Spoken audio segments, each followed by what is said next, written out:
দোল পূর্ণিমা। দোল পূর্ণিমায় আপনি কি করবেন? দোল পূর্ণিমাটা এমনই সময় হচ্ছে যে সেই দিন চন্দ্রগ্রহণ। তাহলে কি আপনি দোলটি খেলবেন, নাকি আপনি আনন্দ ফুর্তি করবেন? দোল পূর্ণিমায় মদ মাংস খাবেন না। দোল পূর্ণিমায় কাউকে জোর জবরদস্তি রং দেবেন না। দোল পূর্ণিমায় সব সময় হাসি খুশি থাকবেন এবং কাউকে কটু কথা বলবেন না। দোল পূর্ণিমায় দোল এই জন্য খেলবেন না, দোল পূর্ণিমায় চন্দ্রগ্রহণ পড়ছে। চন্দ্রগ্রহণে কোনো দেবদেবীকে স্পর্শ করতে নেই।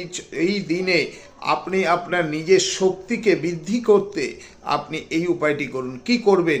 দোল পূর্ণিমায় আপনি আপনার গুরুদেবের আপনার যে দীক্ষা মন্ত্র আছে সেই দীক্ষা মন্ত্র আপনি একভাবে বসে বিকেল 6:30 অবধি জপ করুন। দেখবেন তারপর থেকে আপনার জীবনের কিভাবে পরিবর্তন হয়ে